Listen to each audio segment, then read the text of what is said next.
42억 원. 이 숫자는 단순히 한톱 배우가 탕진한 돈의 액수를 넘어 대한민국 사회의 정의가 얼마에 거래될 수 있는지 묻는 날카로운 질문이 되었다. 한때 밝고 사랑스러운 이미지로 대중의 사랑을 한 몸에 밟던 배우 황정음의 업무상 횡령 사건이 마침내 최종 판결에 마침표를 찍었다. 검찰의 징역 3년 구형이라는 엄중한 요구에도 불구하고 법원은 징역 2년에 집행유예 4년이라는 대중의 상식을 뒤엎는 판결을 내렸다. 법으로 정해진 최저 형량마저 비껴간 이례적인 판결에 사회적 분노가 들끓는 가운데 황정음은 돌연 항소를 포기했다. 과연 이 모든 결정 뒤에 숨겨진 진짜 속내는 무엇이며 이번 사건은 대한민국 사법 시스템의 민낯과 우리 사회의 어두운 단면을 어떻게 드러내고 있는가. 법의 심판대 위에 선 톱스타. 그러나 너무나 가벼웠던 죗값. 사건의 내용은 단순하지만 그 규모와 대담함은 충격적이다.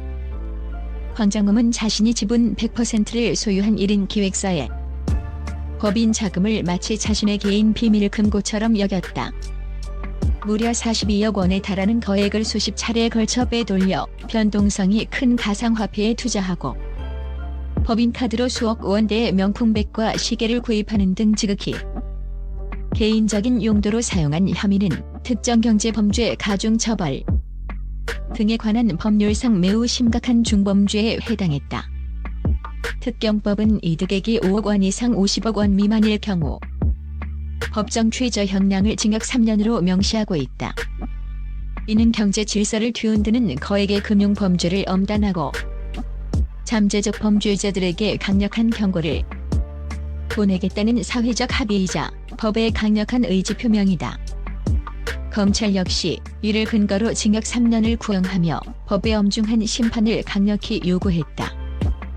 하지만 법원의 판단은 대중의 법 감정과 너무나도 큰 괴리를 보였다. 재판부는 황정음에게 징역 2년에 집행유예 4년을 선고했다. 실형을 면한 것은 물론 법으로 명확히 규정된 최저 형량에도 미치지 못하는 솜방망이 처벌이라는 격렬한 비판이 쏟아지는 이유다. 재판부는 이처럼 이례적인 감형의 이유로 세 가지를 들었다. 횡령한 42억 원 전액을 공탁해 피해를 완벽하게 회복시킨 점. 어떠한 형사처벌 전력도 없는 초범인 점. 법정에서 자신의 잘못을 모두 인정하고 깊이 반성하는 태도를 보인 점이다. 재판부는 판결문에서 피해 회복이 무엇보다 중요하며 피고인에게 사회적 책임을 다할 기회를 주는 것이 실형을 선고하는 것보다 더 큰 공익에 부합할 수 있다고 판시했다. 그러나 법원이 내세운 완전한 피해 회복은 역설적으로 완전한 경제력이 없으면 불가능한 감형 사유다. 이는 결과적으로 거액의 돈으로 죄를 씻을 수 있다는 그릇된 인식을 사회 전반에 심어주기에 충분했다. 법의 정의가 돈의 무게 앞에 힘없이 무너졌다는 비판을 피할 수 없게 된 것이다. 유전무죄 논란의 재점화와 1인 기획사의 구조적 허점. 판결 직후 여론은 그야말로 싸늘했다. 결국 유전무죄 무전유죄의 반복. 평범한 직장인이 회사 돈 42억을 횡령했어도 과연 집행유예가 가능했을까? 유명인에게 가능한 명백한 특혜라는 식의 날선. 비판이 모든 온라인 커뮤니티와 소셜미디어를 뒤덮었다. 42억 원이라는 일반인은 평생 만져보기도 힘든 거액을 단번에 변제할 수 있는 경제적 능력이 사실상 감형 프리패스로 작용했다는 점에서 대중이 느끼는 박탈감과 사법 시스템에 대한 깊은 불신은 극에 달했다. 이는 비단 황정음 개인에 대한 비난을 넘어 사회 지도층과 부유층의 범죄에 유독 관대한 사법부의 고질적인 문제에 대한 근본적인 회의감으로 번져나갔다. 이번 사건은 또한 1인 기획사라는 연예계 특유의 시스템이 가진 치명적인 구조적 허점을 명백히 드러냈다. 이 시스템은 절세와 자유로운 활동 보장이라는 달콤한 과실을 제공하지만 감시와 견제의 부재라는 독초를 품고 있다.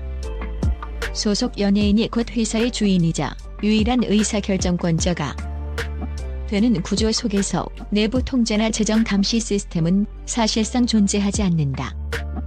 오너리스크가 곧 회사의 존폐를 결정하며 공과 사의 구분은 종이 한 장처럼 얇아진다. 법인 자금과 개인 자산의 경계는 너무나 쉽게 모호해지고 이번 사건처럼 공금을 사적으로 유용하려는 유혹에 무방비로 노출될 수밖에 없다. 전문가들은 이번 사건을 계기로 연예계에 불투명한 재정 관리 시스템을 개선하고 1인 기획사에 대한 최소한의 외부 회계 감사나 법적 감독 장치 마련이 시급하다고 목소리를 높인다. 그렇지 않으면 제3의 황정음 사건은 언제든 재발할 수 있다는 경고다. 항소 보기, 치밀하게 계산된 전략적 이미지 관리. 집행유예 판결에 안도하는 듯했던 황정음 측은 모두의 예상을 깨고 항소를 포기했다.